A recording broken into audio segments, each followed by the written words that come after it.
Hello student, this is Pankaj Dhiman, faculty member of SBS Law College, Shri Ganganagar. Today we are going to start our next question, the question number 16 of Hindu law, family law first, in which we are going to study the maintenance of wife under the adoption, Hindu Adoption and Maintenance Act 1956. तो आज जो है हम Hindu adoption and maintenance act 1956 के under जो है maintenance of wife की बात करेंगे।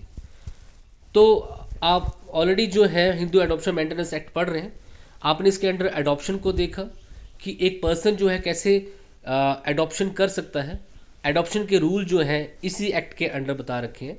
एक्ट में एक तो एडॉप्शन को डिफाइन कर रखा है, उसकी वैलिड कंडीशन बता रखी है और साथ में मेंटेनेंस की भी बात की गई है।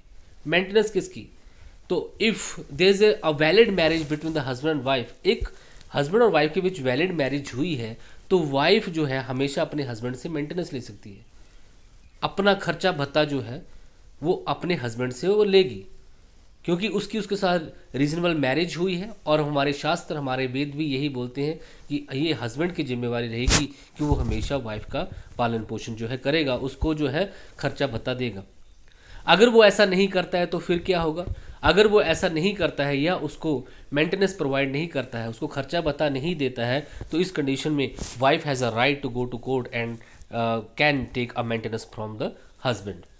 लेकिन इसके बारे में यहाँ पे ये एक्ट जो है वो अप्लाई होगा, Hindu adoption and maintenance act 1956। इस एक्ट के अंडर अगर आप हिंदू हैं तो आप इस एक्ट में जाके जो है मेंटेनेंस ले सकते हैं। फर्स्ट तो मैं आपको एक बात क्लियर कर दूं कि अगर आप इस एक्ट के अंडर जो है मेंटेनेंस लेना चाहती है वाइफ, इवन हस्बैंड भी ले सकता है। अगर वाइफ कमाती है और हस्बैंड कुछ नहीं करता तो हस्बैंड भी ले सकता है, इक्वालिटी है इस लॉ में। अगर हिंदू एडॉप्शन मेंटेनेंस एक्ट के अंडर अगर मेंटेनेंस आप नहीं लेना चाहते तो CRPC 125 भी है, वहाँ पे कोई भी किसी भी रिलीजन का पर्सन जो है मेंटेनेंस ले सकता है अपने हस्बैंड से। मान लीजिए कि आप एक मुस्लिम हैं तो आप कहाँ पे जाएंगे? एक मुस्लिम है, क्रिश्चियन है, पारसी है, ज्यू है, तो वो CRPC के सेक्शन 125 में अपने हस्बैंड से मेंटेनेंस ले सकते हैं। इवन बच्चे भी अपने हस्बैंड से जो कमाता है उससे मेंटेनेंस ले सकते हैं। लेकिन हम यहाँ पे Hindu adoption and maintenance act पढ़ रहे हैं। इस एक्ट के अंडर एक हिंदू जो है अगर वो चाहता है तो हिंदू एडॉप्शन मेंटेनेंस एक्ट के अंडर अपने हस्बैंड से मेंटेनेंस एक वाइफ जो है ले सकती है। आई होप आपको क्लियर हो गया होगा, यही हमने पढ़ना है। Under the Hindu society and culture it is duty of the husband to maintain his wife. हमारे हिंदू सोसाइटी, हमारे कल्चर में ये हमेशा हस्बैंड की ड्यूटी है कि वो वाइफ को मेंटेन करेगा। This duty is not only legal, ये लीगल ड्यूटी तो है ही है इस एक्ट के अंडर, ये एक लीगल ड्यूटी है, बट ऑल्सो मॉरल टू। लेकिन ये नैतिक ड्यूटी भी है, क्योंकि हमारे धर्मशास्त्र, हमारे वेद, हमारे धर्म सूत्र, वेद वेदांग, हर एक चीज़ में लिखा है कि ये that is the duty. Manu ने भी अपनी मनुस्मृति में बोला हुआ है, a person has to maintain his parents, wife and minor children even after the 100 wrongs act. अगर उस एक पर्सन के माँ बाप, वाइफ, बच्चे जो हैं 100 काम भी गलत करें तब भी ये उसकी जिम्मेवारी रहेगी कि उनको मेंटेनेंस प्रोवाइड कराएगा। Section 18 of the Hindu marriage adoption and maintenance act 1956 except the system. Section 18 में Hindu adoption and maintenance act में ये क्लियर किया गया है, a Hindu wife whether married before और after the commencement of this act, चाहे इस एक्ट के बनने से पहले उसकी शादी हुई हो या फिर इस एक्ट के बनने के बाद उसकी शादी हुई हो, शी इंटाइटल्ड, वो इंटाइटल है, वो अधिकार रखती है अपने हस्बैंड से पूरी लाइफ टाइम मेंटेनेंस लेने का। जयंती वर्सेस अलामेला के केसेस में 1904 का केस है, it was held that it is duty husband to maintain. इस केस में साफ बोला गया कि ये ड्यूटी है हस्बैंड की वाइफ को मेंटेन करना। The husband can not take the excuse, ये वो एक्सक्यूज नहीं ले सकता कि मेरी फाइनेंशियल सिचुएशन ठीक नहीं है, what ever the financial situation में भी उसको अपनी वाइफ को जो है मेंटेनेंस प्रोवाइड करानी ही है, उसको ही उसका खर्चा भत्ता जो है उठाना है। The right of maintenance neither भी can be terminated way of agreement. Maintenance का जो राइट है एग्रीमेंट बना के ख़त्म नहीं कर सकते आप कि चलो एग्रीमेंट कर लेते हैं कि आप मुझसे कभी भी जो है मेंटेनेंस नहीं लेंगे। अगर ऐसा कोई एग्रीमेंट करते हैं तो वो वाइड होगा, इस केस में साफ बोला हुआ। Next, the wife is not entitled to maintenance when she leaves the house of her. बहुत ही इंपॉर्टेंट बात, एक वाइफ जो है अपने हस्बैंड से मेंटेनेंस तब नहीं ले सकती जब वो अपनी मर्जी से अपने हस्बैंड का घर छोड़ के चली जाती है without any reason.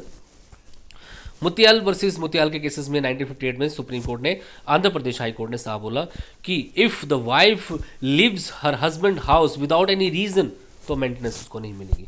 A wife is entitled to maintenance in all other condition except the above condition, बाकी सभी कंडीशन में एक वाइफ जो अपने हस्बैंड से मेंटेनेंस ले सकती है। इसके अलावा अगर यहाँ पे साफ लिखा हुआ जिस एक्ट की मैं बात कर रहा था, it is important that the wife obtaining maintenance under section 18, अगर वाइफ जो है 18 सेक्शन 18 के हिंदू एडॉप्शन मेंटेनेंस एक्ट के अंडर मेंटेनेंस ले रही है, तो मैंने जो आपको एक्ट बताया CRPC का 125, उस एक्ट के अंडर मेंटेनेंस नहीं ले सकती। तो you have to choose one, कि या तो आप CRPC 125 में जाके एप्लीकेशन लगा के मेंटेनेंस लीजिए, या फिर आप एज ए हिंदू जो है आप हिंदू एडॉप्शन मेंटेनेंस एक्ट 1956 के सेक्शन 18 में जाके मेंटेनेंस ले सकते हैं। आई होप आपको क्लियर होगा। नेक्स्ट है right of the maintenance on living separately from the husband, किस कंडीशन में वाइफ अपने हस्बैंड से अलग रह के भी मेंटेनेंस ले सकती है।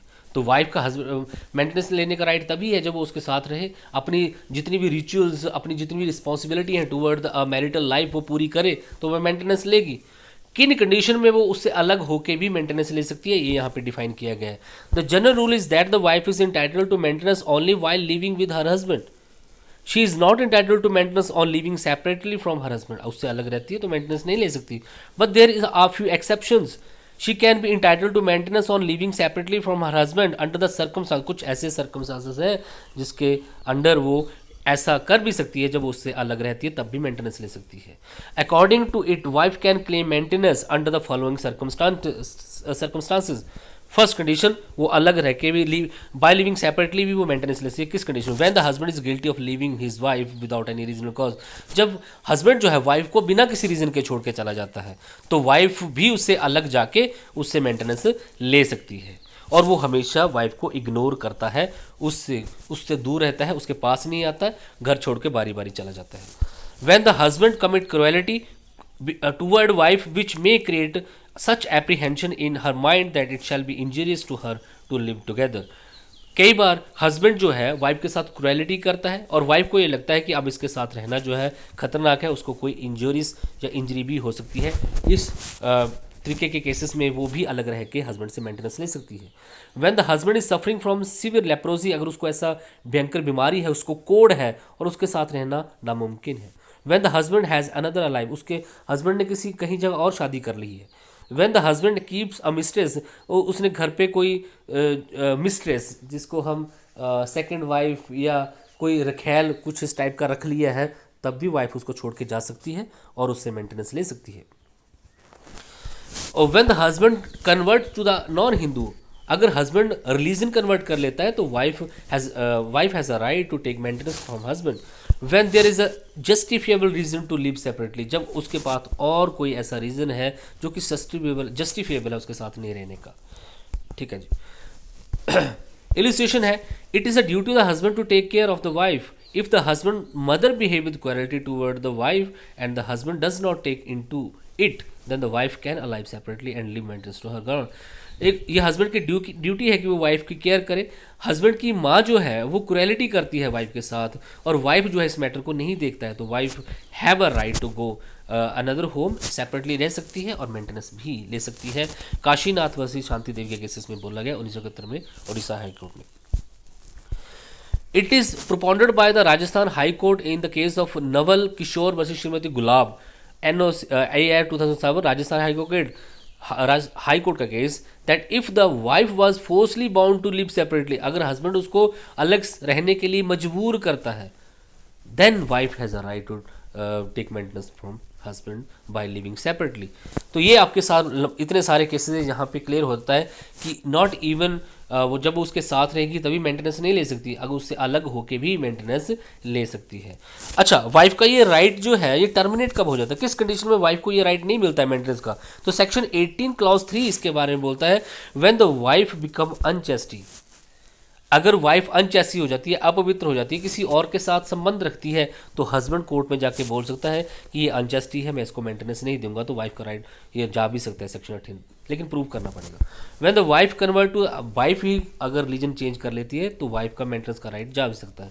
When the she resume cohabitation with the husband, जब वो अलग रह रहे हैं तो उनके बीच में कोहैबिटेशन नहीं हो रही है, वो मेंटेनेंस ले सकती है। लेकिन अगर वो को हैबिटेशन को रिज्यूम कर लेते, फिर से फिजिकल रिलेशन बना लेते हैं, तो ये माना जाएगा कि वो इकट्ठे रह रहे हैं। उस कंडीशन में वो अपनी शर्तों पे उस पर घर उसके साथ घर रह के फिर मेंटेनेंस देखा, ऐसे अलग होने से मेंटेनेंस नहीं मिलेगी। Right of maintenance in wide and voidable marriage. अब यहाँ पे एक बहुत इंपॉर्टेंट क्वेश्चन है, वाइड और वाइडेबल मैरिज क्या होती है। आई होप आपको क्लियर होगा। Wide marriage when the condition of section 5 is not fulfilled, that is wide marriage. और वाइडेबल में जब कुछ कंडीशन ऐसी हैं सेक्शन 5 क्लॉज 2 में बताई गई हैं, और अगर वो पूरी नहीं होती है, कंसेंट नहीं ली जाती है, या वो अनसाउंड माइंड है, या फिर उसको कोई मेंटल डिसऑर्डर है, तो उस कंडीशन में मैरिज जो है वाइडेबल रहती है, ये आपको पता है। तो इस ऐसी कोई मैरिजेस हुई हैं तो क्या वाइफ के पास मेंटेनेंस का राइट है? बहुत ही इंपॉर्टेंट चीज़ है, इसको देखिए यहाँ पे। Several time of question as to whether the wife is entitled to maintenance in the situation of void and voidable marriage. As to the question of the void marriage, अगर void marriage की बात करें, the general belief is that the wife is not entitled to right of maintenance. अगर शादी void है, शादी की conditions valid नहीं थी, मैरिज की कंडीशन को फुलफिल नहीं किया गया था, wife is hasn't any right to take maintenance from the husband because marriage is not legally, it was wide marriage. और वाइड मैरिज मैंने आपको पहले बताया है कि अगर मैरिज वाइड है तो हस्बैंड वाइफ के बीच में कोई भी लीगल स्टेटस नहीं होता है, प्रॉपर्टी में कोई राइट नहीं होता है, मेंटेनेंस भी नहीं होती है, बच्चे भी इलिजिटिमेट माने जाते हैं। इट मीन्स कि अगर वाइड मैरिज है तो वाइफ के पास hasn't any right to take maintenance from the. लेकिन यहाँ पे क्वेश्चन ये है कि अगर हम वाइडेबल मैरिज की बात करें तो इस कंडीशन में wife has a right to take maintenance until the marriage has not declare. जब तक शादी खत्म नहीं हो जाती या वाइड नहीं डिक्लेयर हो जाती कोर्ट के थ्रू, तब तक मेंटेनेंस लेने का राइट जो है रखती है। ये है आपके पास question, Hindu adoption and maintenance act के अंडर कैसे मेंटेनेंस जो है ली जा सकती है और उसके रिलेटेड रूल्स आपने पढ़े। आई होप आपको ये सारा क्लियर हुआ होगा। Thank you so much, have a nice day.